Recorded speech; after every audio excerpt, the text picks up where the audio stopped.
La France ne plaisante plus. Face à une Algérie qui joue la carte de l'inflexibilité en bloquant le retour de ses ressortissants sous le coup d'une expulsion, Paris passe à l'offensive. Le ministère de l'Intérieur français a transmis à Alger une liste de plusieurs centaines d'Algériens à renvoyer d'urgence, des profils dangereux, selon Bruno Retailleau, le bulldog de la place Beauvau. Mais Alger, fidèle à sa posture souverainiste, pourrait bien répondre avec un refus cinglant. L'heure est à la confrontation. Cette liste n'a rien d'anodin. Il ne s'agit pas d'un simple rappel à l'ordre, mais d'un véritable ultimatum. Paris exige des laissez-passer consulaires pour expulser ces individus considérés comme des menaces pour l'ordre public. Depuis des semaines, la France frappe à la porte d'Alger sans réponse. Résultat, une crise diplomatique d'une rare intensité, que certains qualifient de la plus grave depuis 1962. Si Alger persiste dans son mutisme, la riposte sera graduelle mais ferme. En clair, Paris ne se contentera pas de simples protestations diplomatiques. Déjà début mars, une première mesure de rétorsion a été enclenchée avec la suppression d'une exemption de visa pour les diplomates algériens, et ce n'est qu'un début. L'étincelle qui a mis le feu aux poudres, l'attaque au couteau de Mulhouse fin février. L'auteur, un Algérien sous OQTF, obligation de quitter le territoire, depuis des années, a poignardé plusieurs personnes, faisant une victime. Un drame évitable, la France l'avait expulsé 14 fois, mais Alger s'y est opposé 14 fois. François Bayrou, le Premier ministre, a explosé de colère, accusant l'Algérie de jouer avec la sécurité des Français. Depuis, la machine est lancée. Ultimatum de 6 semaines, révision des accords de 1968 et maintenant cette fameuse liste d'expulsion.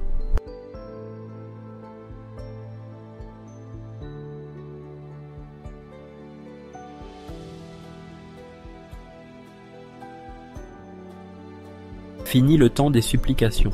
Bayrou et Retailleau menacent de déchirer les accords de 1968, ces textes qui accordent un statut privilégié aux Algériens en France. Le message est limpide. Prenez vos ressortissants ou on revoit tout.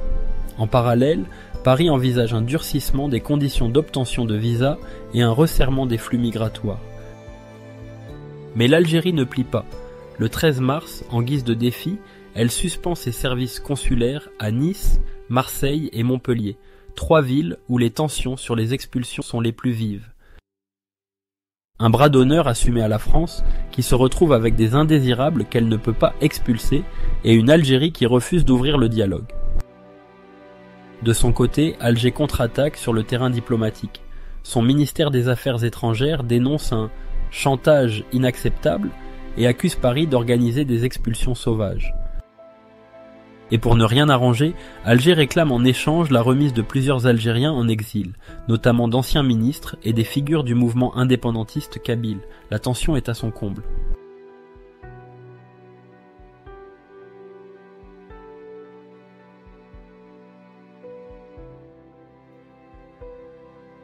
Comme si ce clash ne suffisait pas.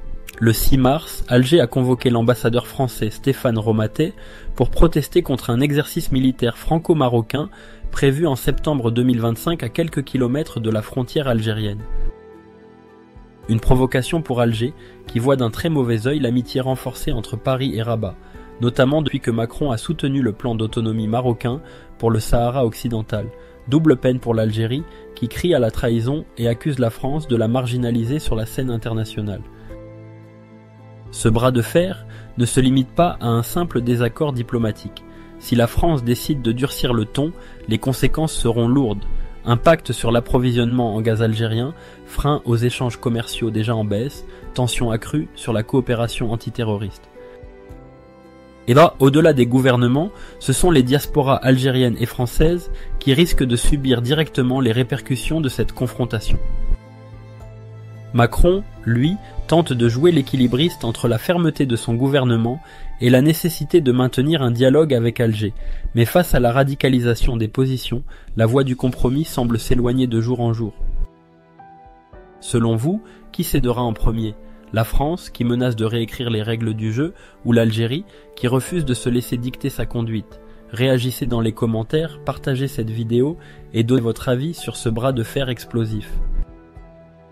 Si ce contenu vous a plu, n'oubliez pas de liker, partager et vous abonner à notre chaîne pour suivre nos prochaines analyses.